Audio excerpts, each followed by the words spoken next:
বানানোর জন্য, মার্কেট বানানোর জন্য কিন্তু আমরা এখানে তৈরি না। এটা অরিজিনাল লেকের চারপাশে যে সবুজায়ন সেটা থাকবে, প্রকৃতি যেভাবে নর্মাল ছিল সেভাবে থাকবে। মাঝে এখানে কিছু লোকজনের মাঝে মাঝে অবসর নেওয়ার জন্য হয়তো চা বা পানি খাওয়ার জন্য যে ব্যবস্থা সেটার জন্য 2-4টা ব্যবস্থা থাকবে, টি স্টল থাকবে, কিন্তু পুরাটা একেবারে হোটেলের মতো কমার্শিয়াল হয়ে যাবে সেই ব্যবস্থাটা এখানে নাই, অরিজিনালি নাই, এবং এটা থাকবে না।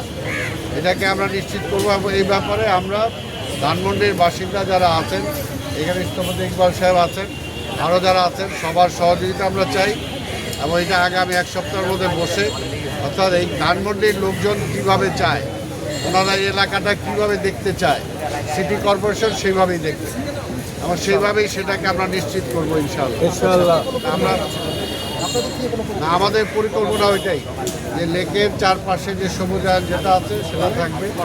এটা কোনো কমার্শিয়াল এরিয়া করা যাবে না, এটা কোনো হোটেলের এরিয়া করা যাবে না। এটা শুধুমাত্র বিশ্রামের জন্য যেগুলো দরকার হলে বিশ্রামের জন্য আমরা নিজেরা বেঞ্চ বানাই দেবো, আমরা নিজেরা সেগুলো ঠিক করে দেবো, কিন্তু যেভাবে পুরো এলাকাটা হয়ে গেছে এইভাবে থাকতে পারবে। এই ব্যাপারে আমি ধানমন্ডি এলাকার যারা বসবাস করেন ওনাদের সহযোগিতা চাই। ওনারা কী পরিকল্পনা করছেন ওনাদের সাথে আমি মত বিনিময় করবো আগামী সপ্তাহে এবং ওনাদের সাথে আলোচনা করেই আমরা ফার্দার সিদ্ধান্ত ধন্যবাদ। যেতে হবে, আমি যদি কানেকশনটাকে না দিতে পারি তাহলে তো পানিটা কোথাও না কোথাও জমবে, যে এতদিন অ্যাডহক বেসিসে চিন্তা করা হয়েছে। আমি বলি এটা হয়তো এই বছরই আমরা সুফল পাবো না, তবে অনেকটা সুফল পাবো। আমাদের মাননীয় প্রধানমন্ত্রী উনি এই ব্যাপারে খুব সিরিয়াস, উনিও আমাদেরকে নির্দেশ দিয়েছেন, চেষ্টা করছেন। আমরা যদি আরও 4টা আউটলেট বের করতে পারি তাহলে ইনশাল্লাহ পানি নিষ্কাশনের ওইটা আমরা করতেও। আমরা ঢাকায় 33টা হটস্পট আমরা নির্ধারণ করেছি, যেগুলো বৃষ্টি হলেই কোথাও 2 ঘন্টা, কোথাও 4 ঘন্টা, কোথাও 6 ঘন্টা পানিটা জমে থাকে। এই পানিটা কিভাবে আমরা নিষ্কাশন করতে পারি এবং সেটার জন্য আমরা পাম্প, আগে 2টা পাম্প ছিল, আরও 6টা পাম্প আমরা সংগ্রহ করেছি।